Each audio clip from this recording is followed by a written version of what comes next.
খিনি দিছিলো সেইখিনি লিখিছা একবচন বহুবচন ইমানো টান নহয়। আজি আমি চাও লিঙ্গ। অসমীয়া পুংলিঙ্গ স্ত্ৰীলিঙ্গ হেতু তোমালোকে পাইছা।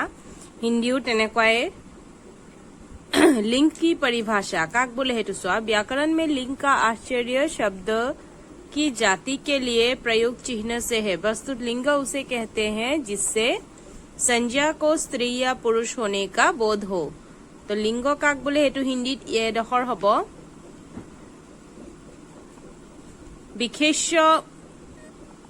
বিশেষ্য পদটো স্ত্ৰী নে পুৰুষ हेतु बुझवाटुके लिंग बुली कोआ होय। लिंग उसे कहते हैं जिससे संज्ञा के स्त्री या पुरुष होने का बोध हो, जैसे पुंलिंग और स्त्रीलिंग।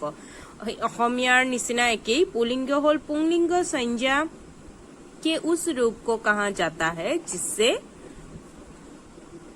उसके पुरुष होने का बोध होता है। तथा पिता, भाई, राकेश, महेश, लतीफ, जन, सूर्य, चांद, बेल, घोड़ा, हाथी इत्यादि যিবোৰ বিশেষ্য শব্দই পুৰুষ বুলি গম পাও হেবোৰ পুংলিঙ্গ হব। स्त्रीलिंग से आश्चर्य संज्ञा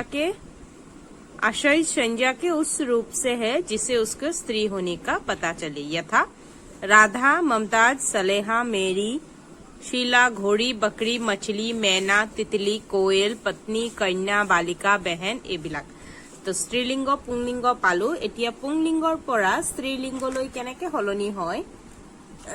पुलिंग অসমীয়া যেনেকে থাকে हिंदीरो किसुमान नियम থাকে पुंलिंग स्त्रीलिंग बनाने के नियम। एबिलाक शब्द पुंलिंग शब्दत एबिलाक शब्द लग लागे पिछफाले आ बड़ाई, आयन, आनी, इका, इन तथा नी এইকিটা শব্দ पुंलिंग শব্দটোৰ হেখৰ ফালে এইকিটা শব্দ লগ লাগি স্ত্ৰীলিংগ কৰা হয়। এটা प्रथम रूलटू नियमटू चुआ अकारांत तथा आकारांत पुलिंग संज्ञा के अंतिम अ या आ के स्थान पर बड़ाई प्रत्यय जोड़ने से स्त्रीलिंग बनता है।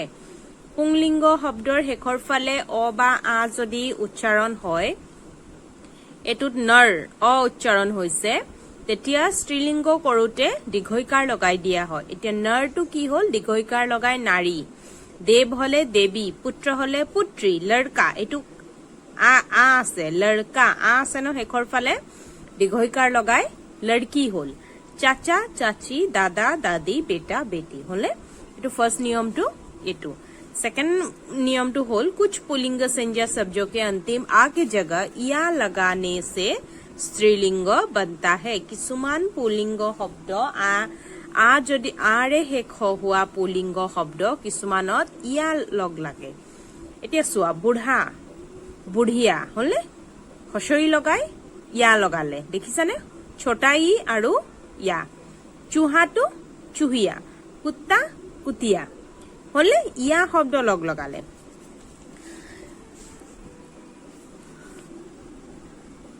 कतिपय प्राणीवाचक आकारांत पुलिंग संज्ञाओं के अंत में नी जोड़ने से स्त्रीलिंग बन जाता है। किसुमान प्राणीर कथा কৈছে किसुमान जीव जंतु बा चराई चिरिकटी तेनेके नी शब्द लगाय स्त्रीलिंग करा হয়। मोर मोरनी, शेर शेरनी, उठ उठनी, राजपूत राजपूतनी, हंस हंसिनी बा हंसनी दुइटाই হব হেকাৰণ দুইটাই লিখিছে। व्यवसाय बोधक शब्दों के अंत में आयन प्रत्यय जोड़कर स्त्रीलिंग बनाया जाता है। किसुमान शब्द हेखर फाले आयन शब्द यूज करा হয় जेने पंडित, पंडित आयन, ठाकुर, ठाकुर आयन, आयन लागिले रर लगत आकारडाल आহি ই ন হল। बाबू, बाबू आयन चुआ केनेके हलनी হৈছে। साधु, साधु आयन यार आकारडाल আকৌ ইয়াত গুচি গল দেখিছানে। এটো বাবু আৰু সাধুৰ এটো আकारडाল আছিলে যে গুচি গল। साधु आयन হল, बाबू आयन हल। তাৰ পিছৰটো कुछ पुलिंग संज्ञा शब्दों के अंतिम के अक प्रत्यय को इका करके भी स्त्रीलिंग बनाया जाता है। এতিয়া नायक চোৱা अक नायक अक আছে না হেখৰ ফালে अकটো इका হলগে চোৱা नायक नायिका छोटाई कटाकार का গায়ক গায়িকা সেৱক সেৱিকা পাঠক পাঠিকা অক শেষৰ প্ৰত্যয় শব্দটো ইকা কৰি পেলালে স্ত্ৰীলিংগ হ'ল এনেকৈ নিয়মবোৰ থাকিব তোমালোকক গোটেইখিনি নিয়ম মই লিখাই দিম লিখাই উদাহৰণৰে সৈতে দেখাম উদাহৰণ যিকিটা আছে তেনেকে দি দিম তোমালোকে বহিত লিখি লবা তেতিয়া তোমালোকৰ মনত থাকি যাব বস্তুখিনি কেনেকে হলনি কৰিব লাগে বচনৰ নিচিনাকৈ पुल्लिंग संज्ञाओं के अंत में आनी प्रत्यय जोड़कर भी स्त्रीलिंग बनाया जाता है किसुमाনত आनी शेखर फाले जोग करिও स्त्रीलिंग शब्द बनाय जेने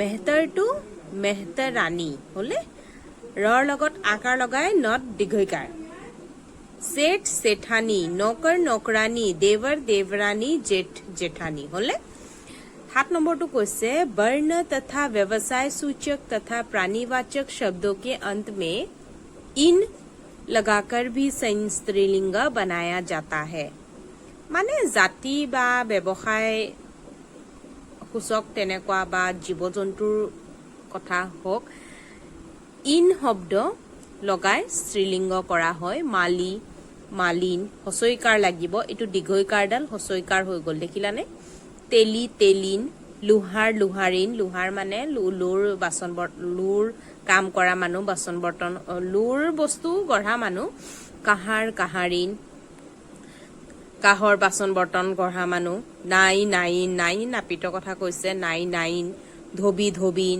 সাপ সাপিন নাগ নাগিন বাঘ বাঘিন শিয়াৰ শিয়াৰিন শিয়াৰ মানে হিয়াল তো কিছুমান জীৱ-জন্তু বা কিছুমান ব্যৱসায় সূচক মানুহৰ নাম এনেকে স্ত্ৰীলিংগ সলনি হয়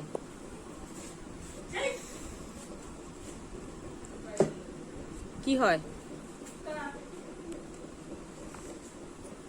कुछ आकारांत पुल्लिंग शब्दों के अंतिम आ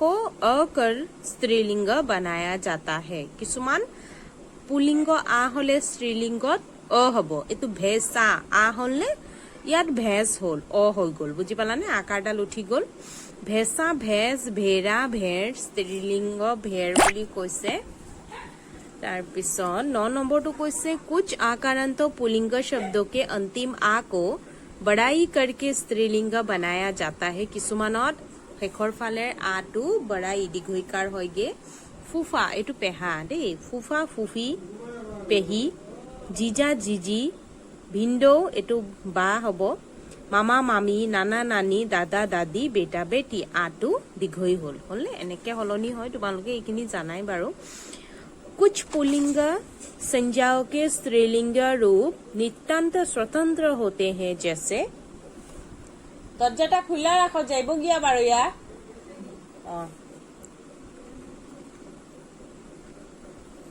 किसुमान पुल्लिंग আৰু স্ত্ৰীলিংগ একেবাৰে বেলেগ বেলেগ হয় এটু সাবা মर्द হলে औरत হবো পুৰুষ হলে স্ত্ৰী পিতা মাতা বৰ হলে বধূ দৰা কইনা কবি কবয়িত্ৰী পুৰুষ কবি হলে কবি বুলি কোৱা হয় আৰু মহিলা হলে কবয়িত্ৰী বুলি কয় মহাশয় মহাশয়া সদস্য সদস্যা মিয়া বিবি মানে হাজবেন্ড ওয়াইফ ৰাজা ৰাণী সসুৰ সাস হলে শহুৰ শাহুৱে কিছুমানত একেবাৰে হলনি হৈ যায় এখিনি নিয়মখিনি আছিল আৰু এবোৰ নিয়ম নাই একিটাই নিয়ম আছিল মই কিছুমান উদাহৰণৰে হৈতে তোমালোকক দৰকাৰীখিনি পঠিয়াই দিম তোমালোকে ক্লাছৰুমত লিখি লবা আৰু পৰীক্ষাত কিন্তু তোমালোকে সকলোৱে এটেন্ড কৰিবা দেই পৰীক্ষাৰ 10 বজা পা 11 বজালৈকে আছে নহয় হেতু টাইমত কিন্তু তোমালোকে মোবাইল থবা আৰু 11 বজাৰ ভিতৰতে কিন্তু PDF ফাইল বনাই সাবমিট কৰিব লাগিব মই আৰু পৰীক্ষাৰ দুদিন মান আগতে ভালকে সকলোখিনি মই অসমীয়াত লিখি দিম তোমালোকে পঢ়িবা কিন্তু আজিলে হ'ব